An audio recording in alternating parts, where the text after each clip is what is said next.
Hola, ¿qué tal? ¿Cómo están? Hoy vamos a ver un tema bien padre. Saludos a todos los Ingeminions. This is Gru. No, yo soy Paquipedia. Bueno, me apodan Gru en la escuela donde trabajo, pero, y en otros lugares. Hoy vamos a ver el tema de efecto Pasteur para las fermentaciones. Primero que nada, quiero hablar un poquito acerca de Pasteur. Para mí, Pasteur fue uno de los últimos grandes científicos. Literalmente le cabía muy bien la palabra doctor, porque la frase doctor se maneja desde la antigüedad. Desde el antiguo Egipto se manejaba que un doctor era una persona que tenía por lo menos una formación médica y aparte otra. Entonces los doctores en el antiguo Egipto eran los astrónomos, los sacerdotes, que aparte eran, por cierto, médicos o especialistas en plagas agrícolas, entre otras cosas.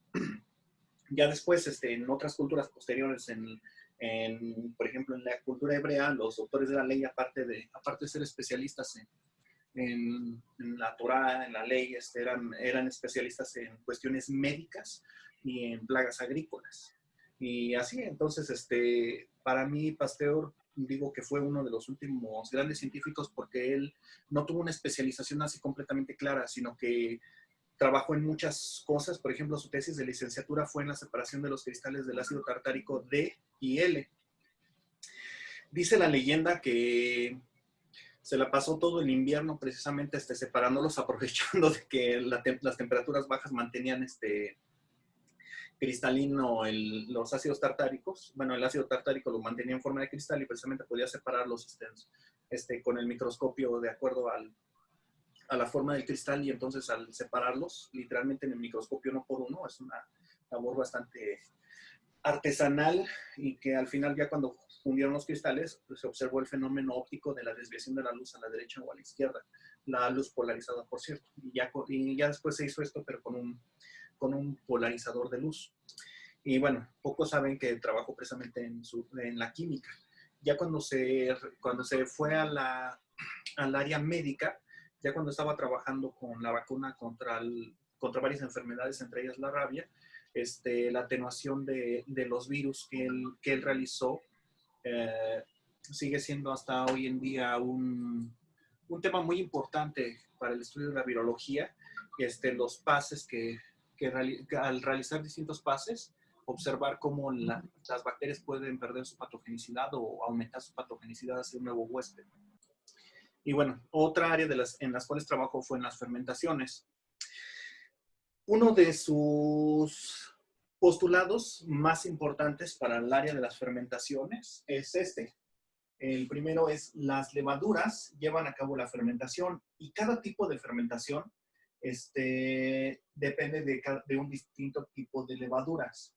El simple hecho de que Pasteur propusiera de que las fermentaciones dependían de la levadura y no del ambiente en sí, le ocasionó ganarse varios enemigos. De hecho, el regente, se llama regente, bueno, el director de la Universidad de Toulouse, en Francia, escribió acerca de él, de que era como considerarlos ignorantes a ellos, al decir que eran las levaduras las que ocasionaban los fenómenos biológicos tales como la fermentación.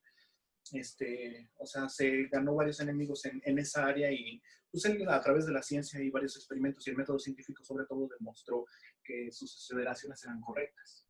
Y bueno, ¿esto cómo lo dedujo? Hubo un problema en la producción de vinos. Llegaron los campesinos, los productores de vino, los campesinos, los productores de vino, y me dijeron: es que fíjese que el vino se nos está haciendo vinagre. De hecho, vinagre significa vino agrio. Entonces, ¿qué es lo que podemos hacer? Entonces él tomó las muestras de vino, las observó bajo el microscopio y vio que había dos tipos de levaduras. La más importante era Saccharomyces cerevisiae, que es la que lleva a cabo la fermentación alcohólica que nosotros llevamos a cabo, y otra levadura que se me fue el nombre, creo que es... Acetobacter aceti. No, era levadura. Acetobacter es bacteria. No me acuerdo el nombre de la levadura, pero bueno. Era así como Simomonas, no me acuerdo. Bueno, el chiste es que precisamente él separó los dos tipos. Lo mismo que hizo con el ácido tartárico, de estar bajo el microscopio y estar separando, hizo lo mismo con la levadura. Y entonces estuvo separando con el microscopio las redonditas, las que eran Saccharomyces cerevisiae, de las otras que eran un poco más irregulares, creo que son simomonas. Y entonces las puso con jugo de uva a fermentar. Y entonces comparó las dos características organolépticas que daban. Y sí notó que las que tenían, las que eran producto de Saccharomyces cerevisiae, tenían una fermentación muchísimo más agradable al paladar, era literalmente vino bueno, y las otras sí era vino tipo vinagre. Entonces, lo primero que mandó a hacer, que eso en realidad sería el postulado 3, que empezaran a inocular las nuevas barricas de vino con el vino que hubiera sobrado de cosechas anteriores. Bueno, aquí hablando un poquito de historia de los vinos, la mayoría de las copas de catador de hace como 200 años, que es para estas fechas, para esto, tenían más o menos esta forma la copa. Ya tomando el contorno y el relieve, ya podríamos dibujarla más o menos así. ¿Esto por qué o para qué? Precisamente la mayoría, cuando se llenaba esto de vino, cuando se llenaba esto con vino, entonces los sedimentos del vino se ponían ahí. Esas son lo que llamamos nosotros las heces. Las heces del vino solamente se llaman heces. Cualquier otro tipo de S tienes que decir de qué heces estás hablando. El siguiente más famoso son las heces fecales.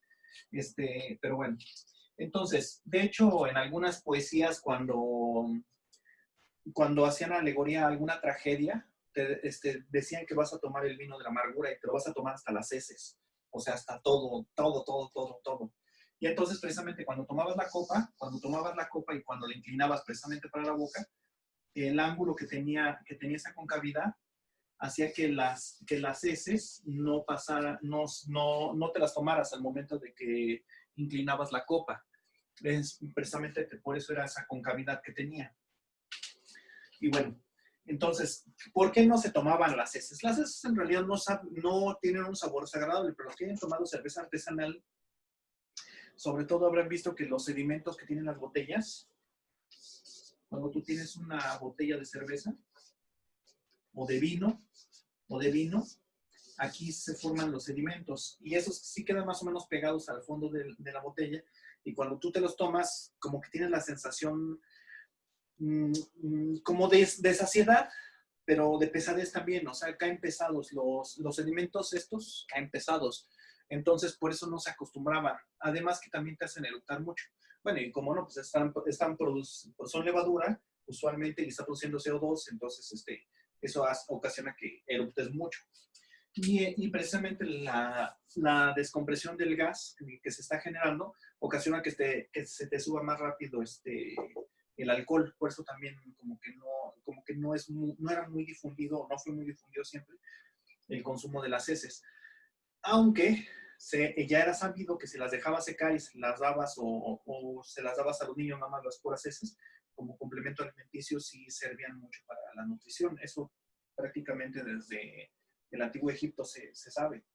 Y actualmente se le llama también levadura de cerveza, no directamente a las heces, pero sí a las heces ya con un proceso químico para hacerlas mucho más digeribles y que no caigan tan pesadas y además tienen muchas vitaminas. Prácticamente todo el complejo B lo tienen, menos la B12. Pero bueno. Y bueno, entonces, Pasteur lo que dijo fue que inocularan ahora con este sedimento las nuevas barricas para que se hiciera un buen vino, un vino de calidad. Y de hecho funcionó. Y de hecho les había mencionado anteriormente que aquellos que han hecho alguna vez cerveza artesanal en casa, para ayudar a que se inicie el proceso de fermentación, le echan una cerveza y de preferencia que esa cerveza también sea artesanal. ¿Por qué? Porque le estás proveyendo levaduras que ya están aclimatadas a dicha fermentación y que van a ayudar a que el proceso se lleve mucho más eficientemente y más rápido. Y bueno, Vaya, esa cerveza sería como el bioreactor semilla, ¿no? Ajá, sí.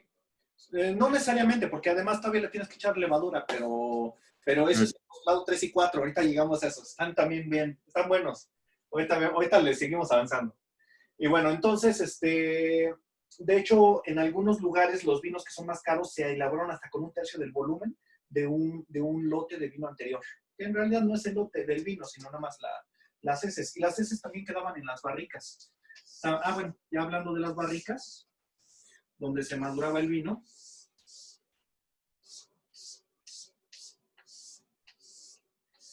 Las barricas normalmente no podían tener fugas, porque si tenían una ligera fuga, se tiraba el vino. Entonces, y tampoco aguantaban muchas cajas encima, lo cual se llama estiva. Normalmente aguantaban un cierto número de barriles máximo arriba para no tronar. De hecho, ese es otro experimento que hizo Pasteur de tronar un barril de vino con una pinta de cerveza, que es casi como 1 litro, pero bueno. Bueno, en la fermentación clásica, él observó que en general, cuando había mucho oxígeno, se hace que se forme poco etanol y mucha levadura. Y poco oxígeno lleva a cabo que se forme mucho etanol y poca levadura. Entonces, precisamente, él observó que lo que te estaba fastidiando la fermentación era la presencia de oxígeno. Químicamente, ¿qué es lo que está pasando?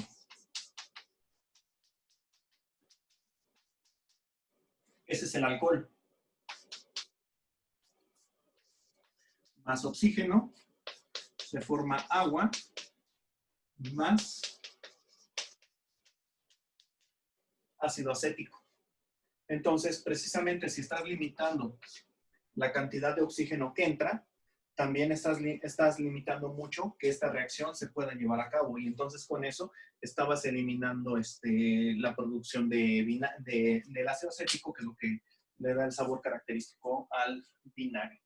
Y entonces, así en general, lo que propuso fue también que calafatearan con cera de abeja la rendija, sobre todo de la tapa, y alrededor de la tapa, para que no entrara nada de oxígeno. De por sí, las barricas normalmente van calefateadas para que no puedan tener fugas, porque el fabricar barriles, aunque era muy, muy artesanal y delicado y costaba mucho tiempo, sí tenían que tener en cuenta que no debería de existir ninguna fuga para que no se derramara el líquido que iba a ser contenido en él.